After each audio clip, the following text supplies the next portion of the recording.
습니다. 제가 로마서 말씀을 저번 주 1강을 함께 나누고 오늘 두 번째 시간을 맞이했는데 주중에 제가 생각과 고민 끝에 첫 번째 시간에 여러분들께 메시지를 전했었던 것을 다시 한번 요약하기 위해서 강의안을 나눠드렸습니다. 이 강의안을 꼭 보셔서 그리고 거의 외우다시피 하셔서 이것을 숙지해야 다음으로 넘어가게 됩니다.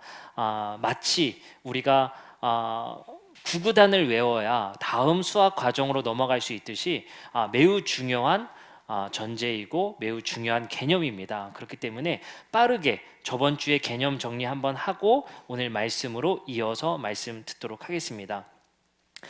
강의안을 쭉 제가 읽어드리면서 진행하도록 하겠습니다. 우리가 로마서 1장 1절부터 7절 바울이 로마에 쓴 편지입니다. 1절에 이렇게 말했습니다. 이 복음은 하나님이 선지자를 통하 2절입니다. 이 복음은 하나님이 선지자를 통하여 그의 아들에 관하여 성경에 미리 약속하신 것이라. 여기서 우리는 두 가지가 중요했습니다. 당시의 사람들이 복음을 무엇이라 생각했으며 복음을 어떻게 정의했느냐를 우리가 살펴봤습니다. 이것은 우리가 정의 내릴 수 있는 것이 아니라 구약 성경에 나타난 유대인들이 함께 세계관을 공유할 수 있었던 구약 성경에 나타난 복음의 정의를 먼저 살펴봐야 할 것입니다. 이사야서 52장 7절엔 복음을 이렇게 말합니다. 좋은 소식을 전하며 평화를 공포하며 복된 좋은 소식을 가져오며, 여기서 좋은 소식이 바로 우리가 지금 신약 성경에서 읽고 있는 유앙겔리온 복음의 표현입니다. 그것은 구원을 공포하는 것이며 시온을 향하여 이르기를 내 하나님이 통치하신다. 여기서 유대인들에게 있어서의 세계관의 복음의 정의는 하나님이 통치하신다라는 의미입니다. 다시 말하면 이방 왕의 통치가 끝나고 하나님의 통치가 유대인들에게 다시 돌아오는 것, 그들이 기다리고 있던 복은 좋은 소식이라고 말할 수 있습니다. 이사야서 40장 9절부터 10절은 이렇게 말합니다. 좋은 소식을 전하는, 여기서 좋은 소식이 바로 신약 성경의 복음입니다. 어서 높은 산으로 올라가거라. 아름다운 소식을 전하는 예루살렘아, 너의 목소리를 힘껏 높여라. 두려워하지 말고 소리를 높여라. 유다의 성읍들에게 여기에 너희의 하나님이 계신다. 이 소식이 바로 복음입니다. 바로 하나님이 다시 우리에게 임재하셨다의 의미입니다. 10절입니다. 만군의 주 하나님께서 오신다. 그가 권세를 잡고 친히 다스리실 것이다. 그가 우리 곁에 다시 임재하시고 그가 우리를 다스릴 거라는 소식, 그거에 대한 기대가 바로 복음, 좋은 소식이라고 볼 수 있습니다. 이 세계관 그리고 이 정의는 예수님 시대까지 그리고 바울의 시대까지 이어지고 있는 것입니다. 그렇기 때문에 로마서 1장 2절에 이 복음은 이라고 했을 때 복음은 하나님의 통치의 도래, 하나님의 임재의 도래라는 의미일 수 있습니다. 그리고 말합니다. 하나님이 선지자들을 통하여 그의 아들에 관하여 성경에 미리 약속하신 것이다. 여기서 우리가 알아야 될 두 번째 개념은 그의 아들에 관하여입니다. 그의 아들이라고 했을 때 그 의는 누굽니까? 바로 하나님입니다. 하나님의 아들에 관한 소식이라는 겁니다. 그러면 하나님의 아들의 의미는 구약 성경에서 어떻게 사용하고 있을까요? 다니엘서 7장 13절부터 14절에 하나님의 아들이라는 표현의 정의가 나옵니다. 내가 또 밤 환상 중에 보니 인자 같은 이, 더 Son of Man, 그 사람의 아들 같은 이가 하늘 구름을 타고 와서 옛적부터 항상 계신 이에게 나와 그 앞에 인도됩니다. 여기서 옛적부터 항상 계신 이가 바로 우리가 잘 아는 창조주 하나님, 야훼 하나님입니다. 그에게 바로 인자 같은 이가 인도되었습니다. 그리고 하나님은 그 사람의 아들, 즉 하나님의 아들에게 14절에 권세를 줍니다. 그에게 권세와 영광과 나라를 주고 모든 백성과 나라들과 다른 언어를 말하는 모든 자로 그를 섬기게 하였다라는 것입니다. 따라서 구약 성경을 공유하고 있었던 유대인과 예수님 시대, 바울 시대에 그 사람의 아들, 다시 말해 성경 로마서 1장 2절에 나와 있는 그의 아들에 관하여에서 그의 아들이라는 표현은 바로 하나님께서 권세 주시고 통치권 주신 그 사람이라는 표현입니다. 그것이 우리는 예수 그리스도라는 사실을 이미 알고 있는 것입니다. 그렇기 때문에 우리는 이렇게 요약해 볼 수 있습니다. 로마서 1장 2절은 이 복음은, 다시 말해 하나님의 통치와 하나님의 임재는 그의 아들, 즉 하나님의 통치를 받은 예수 그리스도에게 전가되었으며, 다시 말해 그 하나님의 아들에게 그 통치권을 부여했으며 그 권세를 주신 이야기다라고 요약할 수 있습니다. 그리고 나서 우리는 4절의 말씀으로 넘어갈 수 있습니다. 4절의 말씀에 이렇게 말합니다. 성결의 영, 여기서 성결의 영은 성령이라고 표현해도 좋을 것 같습니다. 성령으로는 죽은 자 가운데서 부활하사 능력으로 하나님의 아들로 선포되신 사건이다.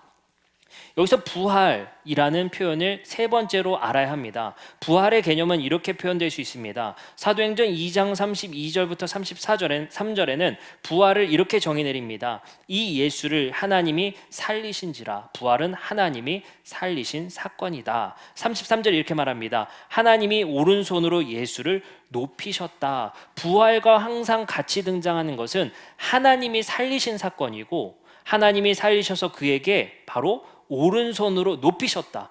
그를 왕권으로, 왕좌로 높이신 사건이 바로 부활이다라고 표현합니다. 빌립보서 2장 8절부터 11절에도 그렇게 표현합니다. 사람의 모양으로 나타나사 자기를 낮추시고 죽기까지 복종하셨으니 곧 십자가에 죽으심이라. 이러므로 하나님이 그를 지극히 높여 모든 이름 위에 뛰어난 이름을 주신 사건이 바로 부활입니다. 10절에 이렇게 말합니다. 하늘에 있는 자들과 땅에 있는 자들과 땅 아래에 있는 자들은 모든 무릎을 예수 이름에 꿇게 하시고 모든 이름으로 예수 그리스도를 주라 시인하게 하였다. 그것이 바로 부활의 의미입니다. 그렇기 때문에 유대인들이나 바울이나 예수는 예수의 부활하심을 이렇게 이해한 겁니다. 하나님이 살리신 것이고 하나님이 그에게 통치권과 그가 우리의 주님 되시는 권한을 주신 사건으로 이해했다는 것입니다. 그래서 우리는 번역 한 가지를 고쳤었죠. 우리말 성경은 이렇게 쓰여 있습니다. 성결의 영으로는 죽은 자들 가운데서 부활하사 능력으로 하나님의 아들로 선포되셨다라고 번역했지만 우리는 이렇게 번역하기를 원했습니다. Son of God in power. 바로 하나님께서 그에게 권세 주신 사건, 다시 말해 하나님의 권세 있는 아들로 선포되신 사건이 바로 부활이다라고 볼 수 있습니다. 이렇게 정리합니다. 4번의 전개입니다. 이렇게 보시면 됩니다. 네 가지만 이제 보시면 됩니다. 복음은 하나님의 통치의 도래를 의미한다. 하나님의 통치는 그의 아들을 통해 도래한다. 세 번째, 그의 아들은 부활을 통해 높임 받았다. 네 번째, 하나님은 성령으로 그에게 권세를 부여했다라는 것입니다. 그러면 우리는 이렇게 마지막으로 정리합니다. 그는 누구인가? 바로 곧 우리 주 예수 그리스도이시다라는 것입니다. 그래서 우리 다시 한번 정리합니다. 복음은 하나님의 통치의 도래를 의미합니다. 하나님의 통치는 그의 아들을 통해 도래합니다. 그의 아들은 부활을 통해 높임받은 분이며 하나님은 성령으로 그에게 권세를 부여했습니다. 그는 누구인가? 바로 우리 주 예수 그리스도가 되십니다. 그래서 로마서 1장의 서론의 핵심은 예수의 주님 되심이 바로 핵심입니다. 따라서 우리가 복음을 전하는 것은 주를 믿어 순종하게 하려 함이는 것입니다. 여기서 주를 믿어 순종하는 것은 예수가 주님 되심을 믿고 그 주님 되심에 순종하게 하는 것이 바로 복음을 전하는 것이다 라고 볼 수 있습니다. 우리가 생각한 개념과 많이 다를 수 있습니다. 우리는 복음 전하는 것이 예수 믿고 천국 가게 하기 위해서 마치 구원 방법론을 알려주는 듯이, 그 비밀을 알려주는 듯이 생각했지만 바울은 그렇게 생각하지 않았습니다. 바울은 예수가 어떻게 주님 되셨는지, 그 주님이 분명 예수이며 그 예수의 주되심을 믿어 그 주되심의 통치와 그의 가치와 삶과 그의 가르침에 따라 사는 순종의 삶을 사는 것, 그것이 바로 복음 전하는 것이다 라고 이야기하고 있습니다. 그래서 바울이 원했던 것은 로마 교회가 예수의 주되심에 순종하라 라는 의미의 이야기가 바로 로마서입니다. 그래서 우리는 저번 주에 조금 더 확장해서 이야기했죠. 예수님이 우리의 주님 되신다면 이라고 우리의 생각을 바꾸자고 했어요. 옛날엔 이렇게 생각했던 것 같아요. 예수님이라면 어떻게 하셨을까? 그 질문도 참 좋지만 우린 이렇게 생각해 봤으면 좋겠어요. 우리의 주님이 예수님이라면 이라는 표현으로 바꿨으면 좋겠습니다. 예수가 우리의 주님 되신다면 로마 교회 너희에게 어떻게 강한 자와 약한 자가 있을 수 있겠느냐라고 말하는 것이 바로 바울의 논지입니다. 그 논증이 이제부터 3장, 4장, 5장, 6장부터 12장까지 이어지게 됩니다. 그 긴 논증을 하는 거죠. 그리고 이제 12장부터 드디어 윤리적 권면, 로마 교회, 너희에게 왜 분열이 있느냐? 왜 강한 자가 있으며 왜 약한 자가 있냐? 우리는 분명 1장부터 11장까지 서로 동의하지 않았냐? 우리는 같은 것을 믿는다. 바로 예수님의 주님 되심이다. 예수님의 주님 되심을 믿는다면 그 교회가 그럴 수 없다라는 겁니다. 그래서 우리가 좋은 표현이 있죠. 그럴 수 없느니라 라는 표현이 로마서에 나오게 되는 것입니다. 그렇기 때문에 우리 교회가 지향해야 되고 우리 교회가 대전제로 삼아야 될 것은 우리의 주님은 누구인가를 항상 생각해야 되는 겁니다. 우리의 주님이 예수라면 우리의 삶이 어떠해야 되는가? 이 교회의 주님이 예수라면 우리 교회는 무엇을 추구해야 되는가? 우리의 가정의 주님이 예수라면 우리 가정은 어떻게 해야 되는가? 그 어떻게에 항상 등장하는 것은 바로 일치, 그리고 평화, 화평, 화목을 이루는 것이 바로 예수님의 주님 되심의 바로 핵심이라고 할 수 있습니다. 그렇기 때문에 바울은 의도한 것이 예수님의 주님 되심의 그 효과가 화평과 평화, 화목으로 그 교회 안에, 가정 안에, 우리의 삶 안에 들어온다는 것입니다. 그래서 바울은 예수의 주님 되심을 분명히 하면 로마 교회의 그 분열이 해결될 수 있다고 생각했던 것 같습니다. 우리 교회의 분열, 한국 사회의 분열, 세대 간의 갈등, 남녀 간의 이 분열을 해결할 수 있는 것은 예수님의 주님 되심입니다. 근데 우리 교회가 예수님의 주님 되심을 믿는 교회이고 교회의 머리가 주님이라고 믿는 이 교회에 분열이 있다면 우리는 다른 것을 믿어 순종하고 있는지 모르겠습니다. 우리 교회 안에 남녀 간의 갈등이 있고 남녀 간의 혐오와 차별이 있다면 우리 교회는 다른 것을 믿는 중인지 모르겠습니다. 우리 가정 안에, 우리 사회 안에 마찬가지입니다. 우리가 다른 것을 믿는 것, 그것을 바로 성경에서는 우상 숭배라고 말을 하는 것입니다. 다른 가치, 가이사의 가치와 세속의 가치를 받아들여서 남자가 여자를 대하는 것, 여자가 남자를 대하는 것, 그것이 주님의 가치가 아님에도 불구하고 세속의 가치에 따라 우리가 그것을 기준 삼아 삼는다면 우리는 예수님을 주님으로 모시지 않는 거라는 것이 바로 바울의 핵심 논지입니다. 오늘 로마서 1장 16절부터 17절은 이제 조금 더 편안하게 들을 수 있을 것 같습니다. 함께 살펴보겠습니다. 조금 어려우시죠? 제가 그래서 오늘 본보기로 원래 이 로마서 참고 도서들을 좀 여러분들께 소개해 드리려고 했어요. 왜냐하면 읽어보시라는 게 아니라 얼마나 극한인지. 책이요, 놀랍게도요 성경책보다 더 두꺼워요. 로마서 한 권, 16장의 한 권을 주석을 하는데 이렇습니다. 두껍기가. 비싸긴 또 얼마나 비싼지 몰라요. 벽돌같이 이렇게 두껍거든요. 16장을 이렇게 해설하기가 이렇게 두껍게 해설되어지게 됩니다. 그래서 여러분들 이게 쉬운 일 아니라는 거. 근데 중요한 건 뭐냐면요, 최대한 쉽게 해드리는 거다. 그냥 한 단어 뽑아다가 우리 이렇게 삽시다 라고 말하면 참 편하겠지만 저는 어떠한 논리와 근거 없이 말하는 걸 별로 싫어합니다. 그렇기 때문에 그 근거, 성경에서의 근거를 확실하게 하기 위해서 성경에서 말하는 바를 확실하게 이해해야 합니다. 아시겠죠? 그렇기 때문에 오늘 16절부터 17절 우리가 조금 자세히 한번 살펴보겠습니다. 바울은 이렇게 말합니다. 우선 16절부터 17절은 로마서 읽기의 핵심입니다. 이것이 로마서 1장에 바울이 담은 논지이면서도 요약입니다. 16절, 17절이 바울 로마서에서 말하고자 하는 요약이다라고 보시면 돼요. 그 요약을 함께 보도록 하겠습니다. 내가 복음을 부끄러워하지 않는다라고 표현합니다. 구약 성경에서는 부끄러워하지 않는다라는 표현을 이렇게 사용합니다. 시편 31편 1절부터 2절입니다. 여호와여, 내가 주께 피하오니 나를 영원히 부끄럽게 하지 마시고 주의 공의로 나를 건지소서. 내게 귀를 기울여 속히 건지시고 내게 견고한 바위와 구원하는 산성이 되소서라고 합니다. 바로 부끄러움이라는 표현은 구약 성경에서 일관되게 쓰입니다. 어떨 때 쓰이냐? 대적자들이 승리할 때, 우리의 대적자들이 승리할 때 느끼는 감정을 부끄럽다라는 표현을 써요. 바울도 마찬가지로 구약의 그 세계관을 따다가 내가 부끄러워하지 않는다라는 표현으로 바꾸어 말하고 있어요. 구약의 많은 유대인들은 부끄러워했습니다. 왜요? 우리의 대적자인 로마가 승리했고, 헬라가 승리했고, 알렉산더가 승리했고, 바벨론이 승리했고, 그리고 페르시아가 승리했기 때문에 우리는 늘 부끄러움을 당하는 거예요. 왜요? 위대한 창조주 하나님이 계심에도 불구하고 그 나라들이 하나님의 백성들을 잡아먹는 모습을 보고 승리하는 모습을 보고 부끄럽다라는 표현을 쓰는 거예요. 그러면서 이 부끄럽다는 표현을 어쩌면 스스로에게 느끼는 감정인 동시에 하나님께 하는 탄원입니다.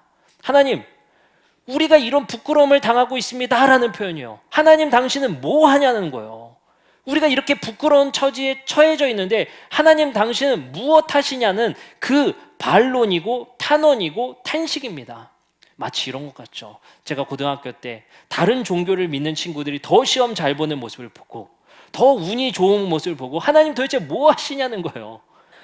믿는 사람들이 이렇게 더 이왕이면 더 좋은 일들이 생겼으면 좋겠는데 우리가 사는 세상은 그렇지가 않죠. 엉뚱한 데서 공평한 것 같아요. 하나님이 이런 쪽에서는 좀 팔을 굽이하셔도 되는데 그런 일이 일어나지 않는다. 그러면서 우리는 얘기하는 거죠. 하나님, 당신의 백성들이 이러한 처지에 놓여 있는 것이 우린 너무나도 부끄럽습니다. 하나님, 이것을 그대로 지켜보실 겁니까? 당신의 자녀들이 부끄러움 당하는 것을 그대로 지켜보실 거냐는 거예요. 가이사가 우리를 통치한 이 부끄러움을 당하는 이 감정을 그대로 보실 거냐는 거예요. 근데 놀랍게도 바울은 모든 유대인들이 느끼고 있던 그 감정을 이제 바꾸어 말합니다. 나는 부끄럽지 않습니다. 왜 그럴까요? 우리에게 승리했던 그 대적자들을 하나님이 이기신 것을 목격했기 때문에, 하나님이 예수 그리스도를 주님으로 세우심을 통해 그의 죽음과 부활로 성령으로 권세를 주셔서 우리를 주님으로 세우신 것을 부활의 목격을 했기 때문에 바울은 확신이 든 거예요. 우리의 대적자인 바로 가이사가 우리의 주가 아니라 우리의 주는 예수다. 그러하기에 우리는 이미 승리했고 예수를 통해 우리에게 승리를 보여주셨다. 그러니 나는 이제 더 이상 그 부끄러운 감정, 내 동료들, 내 유대인들이 겪는 그 부끄러움을 나는 겪지 않고 있다. 그래서 바울은 이렇게 시작합니다. 내가 복음을 부끄러워하지 않는다라는 겁니다. 내가 복음 전하는 게 부끄러운 게 아니에요. 이 복음은 나로 하여금 부끄럽지 않게 만드는 그 대전환이 일어났다는 거예요. 왜요? 승리의 복음이었기 때문에. 그리고 이어져서 이렇게 말합니다. 이 복음은 모든 믿는 자에게 구원을 주시는 하나님입니다.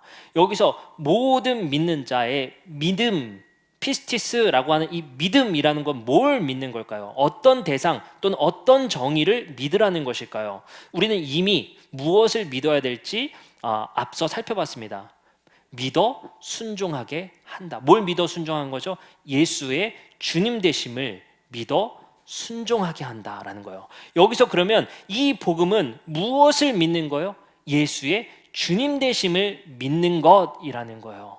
그렇기 때문에 바울은 이렇게 말하는 겁니다. 예수의 주님 되심을 믿음으로 말미암아 나는 이제 더 이상 부끄러운 감정이 없다. 나는 이제 승리의 감정이 나에게 있다라고 표현한 겁니다. 그리고 말합니다. 구원을 주시는 하나님의 능력이었다라고 표현합니다. 여기서 구원의 의미는 꽤 다양하게 쓰일 수 있겠으나 여기서 구원의 의미는 바로 가이사의 세상으로부터의 구원, 구출 정도의 의미가 되겠습니다. 예수의 주님 되심으로 우리에게 선포되어짐으로 말미암아 하나님의 부활, 하나님께서 성령으로 그에게 권세 주심으로 말미암아 이제 우리는 새로운 주님이 생겼으며 새로운 주님을 믿음으로 말미암아 가이사의 통치로부터 구원받았다라는 겁니다. 그들에게 있어서의 의미는 그렇습니다. 마치 이제 파라오의 통치를 받던 이스라엘 백성들이 노예 생활을 끝나고 하나님의 통치로 가나안 땅에서 대전환을 이뤘던 것처럼 이제 로마 제국의 통치가 아니라 예수님의 주님 되심의 통치로 대전환이 일어나는 것, 이것이 바로 구원이다라고 말할 수 있습니다. 이 구원을 이루는 것은 바로 하나님의 능력이었습니다. 그것은 유대인에게나 헬라인에게나 동등한 사건이었습니다 라고 말을 하게 됩니다. 16절의 말씀은 이렇게 우리는 이해해 볼 수 있겠습니다. 이제 17절입니다. 17절이 가장 중요한 구절이 되겠습니다. 복음에는 하나님의 의가 나타난 것이다 라고 표현할 수 있습니다. 우리가 앞서 배웠던 것, 복음이라는 것 우리가 이렇게 정리했었죠. 하나님의 통치, 하나님의 임재, 그것을 그의 아들로 이 땅에서 이뤄내셨다. 하나님의 임재가 그의 아들을 통해, 하나님의 통치가 그의 아들을 통해 이 땅에서 구현되었다라는 것이 복음. 그래서 예수님의 주님 되심을 믿는 것, 그것이 바로 바울의 복음 전함이라고 말씀드렸습니다. 그리고 이제 이렇게 표현했다고 합니다. 하나님의 의가 나타난 사건이다. 이 1절부터 우리가 배웠던 지금 어려웠던 개념이 있죠. 부활을 통해, 성령을 통해 예수를 주님으로 세우시고 권세 주시고, 이제 예수님을 주님으로 우리가 섬김을 통해 가이사의 통치에서 구원받은 사건, 이것이, 이 모든 스토리가 하나님의 의가 나타난 사건이라고 표현한 거예요. 이 모든 스토리는 하나님의 의였다, 이렇게 표현한 거예요. 여기서 하나님의 의는 디카이오신의 때우입니다. 이 디카이오신의 때우라는 이 표현을 우리는 잘 이해해야 합니다. 구약 성경에서 하나님과 의로움, 체다카라고 표현된 의로움이 함께 붙어 있는 말씀이 몇 개 있습니다. 그랬을 때 하나님의 의가 어떻게 표현되고 쓰였는지를 이해해야 합니다. 이렇게 말씀을 읽을 수 있습니다. 사무엘상 12장 6절부터 9절의 세 번역으로 여러분들께 읽어드리겠습니다. 사무엘이 백성에게 말하였다. 모세와 아론을 세우시고 당신들의 조상을 이집트 땅에서 데리고 오신 분이 바로 주님이십니다. 과거의 일을 지금 회상하는 거죠, 사무엘이. 그리고 말합니다. 그러니 그대로 서 있으십시오. 내가 주님께서 당신들과 당신들의 조상을 구원하려고 하신 그 의로운 일을 주님 앞에서 증거로 제시하고자 합니다. 보세요. 사무엘이 이스라엘 지금 많은 장로들 앞에서 이렇게 말하는 거예요. 옛날 모세의 그 출애굽 사건을 예를 들어서 하나님의 의로움을 당신들에게 설명하겠다는 거예요. 이때 쓰인 게 하나님의 의예요. 그게 뭡니까? 우리를 구원하신 일, 하나님의 행동의 의미예요. 그게 의로우신 행동이었다는 거예요. 그리고 이어서 읽습니다. 미가서 6장 5절입니다. 내 백성아, 너는 모압 왕 발락이 꾀한 것과 부올의 아들 발람이 그에게 대답한 것을 기억하며 시딤에서부터 길갈까지 일을 기억하라. 그리하면 나 여호와가 공의롭게 행한 일을 알리라 하실 것이라. 여기서 의롭게 행한 일이라는 표현이 씁니다. 여호와의 의예요. 여기서 표현이 똑같습니다. 여호와의 의, 이것이 뭐죠? 하나님의 행동을 의미하죠. 그리고 또 이어서 이런 말씀이 있습니다. 느헤미야서 9장 8절입니다. 이 말씀이 핵심입니다. 그의 마음이 주 앞에서 충성됨을 보시고 하나님은 그와 더불어 약속을 하십니다. 언약을 세우셨습니다. 가나안 족속과 헷 족속과 아모리 족속과 브리스 족속과 여부스 족속과 기르가스 족속의 땅을 그의 씨에게 주리라 하신 약속을 했죠, 하나님은. 그리고 말합니다. 그 말씀대로 이루셨기 때문에 주는 의로우십니다 라는 거예요. 그럼 여기서 하나님의 행동, 하나님의 의로움이라는 표현은 일관되게 당신이 하신 약속에 충실하셨다라는 의미예요. 하나님은 아브라함에게 약속하시고 이삭에게 약속하시고 야곱에게 하신 약속을 잊지 않으셔서 이스라엘을 출애굽시킨 거예요. 그리고 지금 느헤미야서와 같이 그와 더불어 약속을 세워서 그에게 씨를 주겠다라는 약속을 이루셨기 때문에 우리는 그를 뭐라 불러요? 하나님은 의로우신 분이다 라고 표현하는 거예요. 하나님의 의는 당신이 한 약속에 충실하셨을 때 우리에게도 쓸 수 있어요. 우리 권사님 의로우신 분입니다 라는 표현 쓸 때는 항상 일관되게 저랑 한 약속을 잘 지키시고 충실하시게 하시네요, 신실하시네요 라고 표현할 때 권사님 의로우십니다, 집사님 의로우십니다 라고 표현하는 거예요. 약속의 충실함, 충실한 행동을 의미합니다. 이사야서 42장 6절부터 7절의 세 번역은 이렇게 말합니다. 나 주가 의를 이루려고 너를 부르신 것이다. 라는 겁니다. 여기서 하나님의 의로운 행동은 뭘 의미합니까? 여기서도 마찬가지로 뒤에 이렇게 나옵니다. 내가 너의 손을 붙들어 주고 너를 지켜 주어서 너를 백성의 언약과 이방인의 빛이 되게 할 것이니 내가 눈먼 사람의 눈을 뜨게 하고 감옥에 갇힌 사람을 이끌어내고 어두운 영창에서 갇힌 이를 풀어 줄 것이다. 바로 그들을 구원하는 행동. 왜요? 내가 약속에 충실한 하나님이기 때문에. 성경에서 하나님이 행동하시고 일하시고 구원하시기 위해 하는 모든 기적은 당신이 한 약속에 충실하셨다는 거예요. 그래서 우리는 성경에서 하신 하나님의 그 행동을 이렇게 표현하는 거예요. 하나님은 의로우시다. 그래서 우리는 이렇게 요약할 수 있습니다.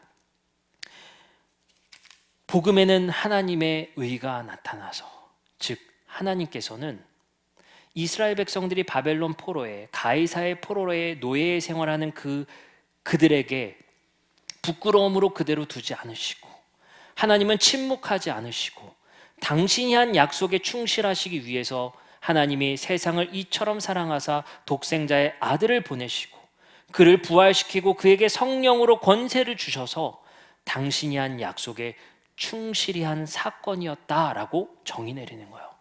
그럼 여기서 우리는 대전환을 이룹니다.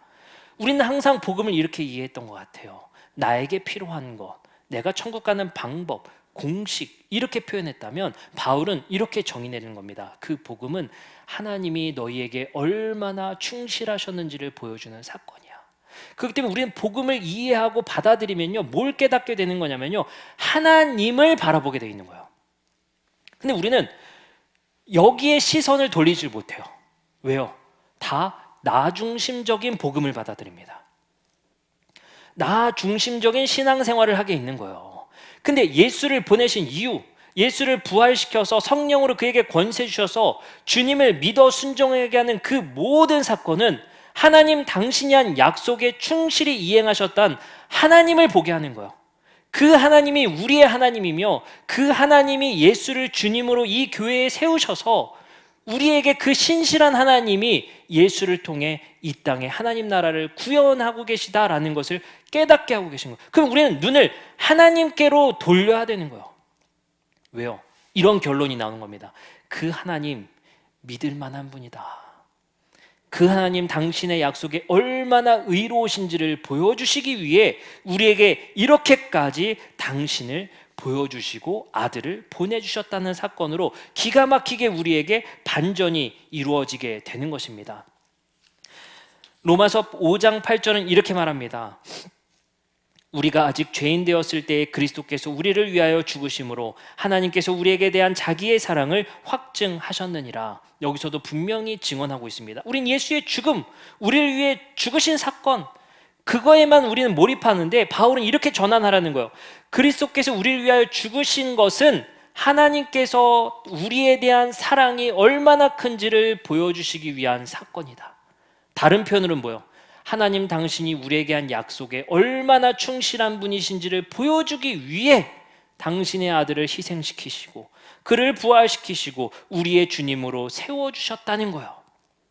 당신이 한 약속을 이행하기 위해 그러셨다는 겁니다. 우리는 오늘 말씀을 이렇게 정리해 볼 수 있을 것 같습니다. 복음에는 하나님의 의가 나타난 것이다 라는 거예요. 하나님의 통치와 임재를 예수를 통해 이 땅에 주님으로 세우셔서 하나님의 통치와 당신과 함께 할 수 있는 그 사건을 이루셨고 그에게 권세와 능력을 주셔서 이 교회와 우리의 삶을 통치하게 하셨습니다. 근데 우리에게 그러한 사건을 일으키신 것은 그 하나님께서 당신이 한 약속을 지키기 위한 이행이었으며 그 사건을 보니 우리는 하나님이 얼마나 신실하시고 얼마나 자기가 한 약속에 충실하신지를 우리는 바라보게 되었습니다 라는 거예요. 그렇기 때문에 우리는 그 하나님을 믿는 자들로서 이 땅에 이 변화무쌍한 이 세상에서 그 하나님 안에서 신실하게 살아볼 수 있는 것입니다. 하나님은 일관되신 분이기 때문에, 하나님은 당신의 약속에 충실한 분이시기 때문에 우리는 그를 믿어 볼 만한 것입니다. 그리고 하나님은 우리에게 이제 한 가지 약속을 남겨두셨습니다. 바로 예수님께서 우리에게 다시 돌아오실 거라는 약속입니다. 주님이 다시 이 땅에 내려오심을 통해서 하나님께서는 이 땅을 완전히 바로 잡아 주실 겁니다. 혼란한 이 세상을 바로 잡아 주실 그 사건을 우리는 고대하며 마라나타 주 예수여 다시 오시옵소서 하며 희망을 기대하며 살아가고 있는 것입니다. 그 마지막 남은 그 한 약속 하나님은 의로우시기 때문에 지키실 겁니다. 그래서 초대교인들은 하나님이 자신의 약속에 충실히 이행한 의로운 분이시라는 것을 붙들고 그 순교와 핍박 속에서도 견디며 신앙생활을 이어갔던 것입니다. 우리의 시대 속에서 이제는 비주류로 물러난 이 기독교가 이 사회 안에서 이제는 실패해서 복음을 어떻게 전해야 될까? 이제 학생들에게 어떻게, 청소년들에게 어떻게, 청년들에게 어떻게라는 끊임없는 질문, 이제는 포기해야 될까? 이제 교회는 이 세상 안에서 남겨질 자리가 없어지는 모습들을 보면서 어떻게 해야 될까 생각이 들면서도 우리가 그래도 희망을 가질 수 있는 것은 당신이 한 약속에 충실할 하나님을 믿어볼 수밖에 없는 것 같습니다. 그래서 요즘에 제가 농담으로 그런 얘기 많이 하는 것 같아요. 세상의 불합리와 우리의 삶의 불합리를 겪으면서 이런 표현을 많이 하거든요. 이건 주님 오셔야 해결된다. 예수님 오셔야 해결될 만한 문제들이 너무 많아요. 우리 곳곳에 해결되지 않는 문제들이 너무 많은 거예요. 아무리 기도해도 바뀌지 않는, 해결되지 않는 문제들이 우리의 일상과 사회, 세계 안에 너무 많이 일어나는 거예요. 이거 주님 오셔야 끝날 것 같다는 표현을 요즘에 정말 많이 쓰는 것 같습니다. 그러면서 우리가 생각해야 될 것, 이 불가능한 세상, 정말 희망 없어 보이는 세상, 복음으로 정말 희망이 있는가라고 회의가 드는 이 시대 속에서 우리는 그래도 희망을 걸어볼 수 있는 것은 하나님이 구약에 나타나셨던 그 하나님으로부터 계시록에 나타났던 그 하나님은 의로우셨다는 겁니다. 우리가 그 하나님 믿어봄을 통해서 정말 희망 없는 이 시대 속에 희망을 선포해 볼 수밖에 없는 것 같습니다. 그래서 정말 이것이 작은 겨자씨다라고 예수님은 말씀하셨던 것 같아요. 희망 없는 세상 속에 이것만이 희망이겠다 싶은 것은 하나님은 의로우실 거다. 그래서 우리는 성경을 읽을수록, 성경을 창세기부터 계시록에 이르는 하나님의 거대한 서사를 읽으면 읽을수록 당신이 얼마나 의로우신지를 우리에게 간곡히 말하는 책이었다라는 겁니다. 우리는 그 하나님의 의로움을 믿게 되고 이 세상의 이 불합리함과 희망 없는 세상 속에서 견뎌볼 수 있고, 그리고 이 땅에서 묵묵히 살아볼 수 있는 것입니다. 그래서 우리는 때로는 믿어 순종하게 하나님을 협소하게 본다면, 좀 좁게 본다면 예수님의 주되심을 믿음으로 순종한다라고 우리가 좁게 표현할 수 있지만, 우리가 믿는 것은 하나님이 의로우심에 나타냈던 사건이라는 것을 믿는 것입니다. 가장 거대한 서사를 믿는 것, 하나님은 의로우실 거다. 그러면 우리는 이렇게 넓혀서, 우리의 기독교의 신앙을 이렇게 넓혀서 보세요. 이제 이렇게 봤던 거, 어떻게 구원받아요? 이거 하면 지옥 가요? 이거 하면 천국 가요? 아주 좁혀서 문자 하나하나로 봐서 정말 나 어떻게 될까만 아니하며 봤었던 그 신앙을 하나님의 거대한 이 의로웠던 그 하나님의 충실한 서사로 이렇게 넓혀서 보세요. 그 작은 거에 집착하지 마세요. 그래서 바울은 이 하나님의 거대한 서사 안에서 자유로울 수 있다고 하는 거예요. 그 작은 것 하나 가지고 우리의 삶과 미래의 종말이 바뀌지 않아요. 근데 우리는 이렇게 하는 거예요. 이 사람 지옥 갔어요? 천국 갔어요? 모든 문자 하나하나를 캐내서 하나님은 이러실 거야, 이러실 거야, 우리가 스스로 판단하고 스스로 정죄해서 이 사람 이럴 거야, 저럴 거야, 우리는 그걸 위해서 성경을 보나요? 그 법칙들을 찾아내서 내 성공 법칙 보려고 성경을 그 단어만 찾아서 우리는 봅니까? 그래서 우리는 그거 찾아서 본 거 아니에요. 시작은 미약하나 끝은 창대하리라. 나 중심적으로만 이렇게 보는 거예요. 그게 아니라 성경은 하나님이 우리를 위한 의로움과 충실하심이 얼마나 거대한지를 보라는 거예요.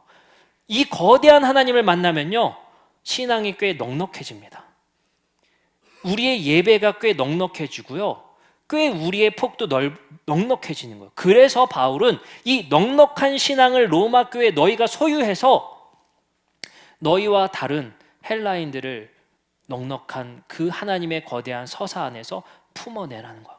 이 하나님의 넉넉한 서사로 봤더니요, 바울은 말하는 거예요. 야, 돼지고기 문제가 별로 의미가 없네. 야, 그 문제가 그렇게 문제가 없네. 하나님의 넉넉한 그 하나님의 충실하심이 우리의 삶에 다가왔을 때 우리의 삶의 신앙의 폭도 거대한 서사 안에서 넓어지는 거예요. 그래서 많은 이들이 찾아와 묻습니다. 우리 시할아버지가, 우리 친정 어머니가, 친정 아버지가, 우리 조카가, 친척이 예수 믿지 않고 죽었는데 목사님 어떻게 되나요? 그러면 저는 성경을 찾아서 아쉽지만 장례식장에서 할 얘기입니까 이게? 안타깝지만 그는 지옥에 갔을 것 같습니다. 이게 우리가 해야 할 말입니까? 우리는 이걸 위해서 성경을 읽나요? 누가 천국 갈 수 있고 누가 지옥 갈 수 있는지를 판단하기 위해서 성경을 봅니까? 물론 그런 내용이 없는 건 아닙니다. 그러나 이 협소한 시야에서 넓혀서 보시라는 거예요. 여러분들, 우리의 부모된, 우리의 친척된 그 사랑하는 이들이 그 죽음의 그 문을 넘어설 때 우리는 한번 고민해 봤으면 좋겠어요. 우리는 기대하고 희망하지 않습니까? 주님께서 그에게 긍휼 베풀어 주시기를, 하나님께서 마지막 순간에라도 만나 주시기를 그래도 희망 같지 않습니까? 그게 정상이에요. 우리는 성경으로 누구 지옥 보내려고 읽는 책이 아닙니다. 그래서 하나님은 그 거대한 서사 안에서 우리의 죽음을 들여다보고 이순신 장군의 죽음을 들여다보라는 거예요. 그래서 우리가 품어야 될 것은요, 누가 천국 가고 지옥 갈 게 아니라 긍휼한 마음 갖기를 바라시는 거예요. 왜요? 하나님이 당신의 언약에 충실하셔서 우리에게 긍휼함을 베푸신 것이 바로 예수님을 우리에게 보내신 사건이잖아요. 그 넉넉한 긍휼함을 소유한 우리 그리스도인들이 되어야 할 줄 믿습니다. 그래서 우리는 오늘 말씀을 정리하면서 세 가지로 고민해 봤으면 좋겠어요. 첫 번째, 이게 위대한 철학자라고 저는 감히 부르는 칸트가 이런 얘기를 합니다. 위대한 세 가지 질문을 말해요. 나는 무엇을 알 수 있는가? 나는 어떤 것을 할 수 있는가? 나는 무엇을 희망할 수 있는가? 여러분들 성경 보실 때 이 세 가지로 요약하세요. 항상 나는 무엇을 알 수 있는가? 나는 무엇을 할 수 있는가? 나는 무엇을 희망할 수 있는가? 나는 무엇을 알 수 있는가 뭐예요? 이 성경 본문에서 이제 찾은 무엇을 알았어요? 하나님이 자신의 약속에 충실한 분이라는 것. 우린 무엇을 할 수 있어요? 넉넉한 신앙 안에서 예수님의 주님 되심의 삶을 살아낼 수 있는 것. 우린 무엇을 희망할 수 있어요? 하나님께서 반드시 이 세상을 바로잡을 거라는 희망할 수 있는 거예요. 무엇을 알 수 있는가? 할 수 있는가? 무엇을 희망할 수 있는가? 우리가 어제 똑같은 경험을 다 같이 하셨죠? 카카오톡이 먹통이 되면서 우리 안에 얼마나 불편함이 찾아왔는지를 모두가 함께 공유했습니다. 그 반나절의 시간 동안에 얼마나 큰 불편함을 겪었습니까? 많은 사람들이 택시를 잡지 못하고, 은행 송금을 하지 못하고, 돈이 묶이고, 또 급한 연락을 하지 못하고, 약속을 잡지 못하고, 그 카카오톡이 얼마나 우리의 삶에 깊숙이 들어왔는지를 어제 다 체험했을 것 같아요. 이게 만약에 없어진다면, 저는 한 가지 더 생각했거든요. 어느 순간 위성이 먹통이 돼서 GPS가 금지가 돼서 내비를 못 킨다면, 우리 이제 60, 70 되신 우리 장로님, 집사님들은 지도 보고 운전했던 시대가 있잖아요. 그렇기 때문에 하실 수 있겠지만 저는 완전 깜깜이가 됩니다. 내비에 100% 의존하고 다니거든요. 길을 외울 생각 안 하죠. 그리고 이제 핸드폰이 먹통이 된다면 우린 전화번호 서로 기억나는 전화번호 몇 개나 되세요? 옛날에 두꺼웠던 전화번호부 찾으면서 전화를 했던 걸 저는 그래도 경험했거든요. 이게 없어진다. 우리 세계 안에 얼마나 깊숙이 들어왔는지를 어제 다 같이 체험과 동시에 또 두려움도 있었던 것 같아요. 그러면서 우리는 한번 생각해 보게 되는 것 같습니다. 예수님이 우리의 주님 되시고 하나님 당신의 언약에 충실하셔서 우리를 예수님의 주님 되심으로 우리를 백성으로 삼아주셨던 그 놀라운 세계관의 전환이 일어난 것은 우리가 지배받던 것들로부터의 구원이에요. 우리 안에 이렇게 많은 것들이 깊숙이 내재되어서 우리를 지배하고 있었던 많은 세계관들로부터의 대전환이자 구출된 사건입니다. 그래서 우리는 예수님의 주님 되셨다는 것은 우리의 삶의 대혁명이 일어나는 거예요. 그래서 그 주님 되심이 옳다는 것을 하나님의 의로우심으로 우리는 살아볼 수 있는 것입니다. 우리는 이러한 통찰을 가지고 또 우리의 삶 속에 예수님의 주님 되심을 믿음으로 살아갔으면 좋겠습니다. 그 대전환이 일어나시기를 정말 주님의 이름으로 축복합니다. 그리고 우리가 하나님이 얼마나 약속에 충실한지를 믿음으로 견디며 살아가는 로마 교회와 우리 더드림 교회가 되기를 주님의 이름으로 축복합니다. 우리 함께 찬양하고 기도하는 시간 갖도록 하겠습니다.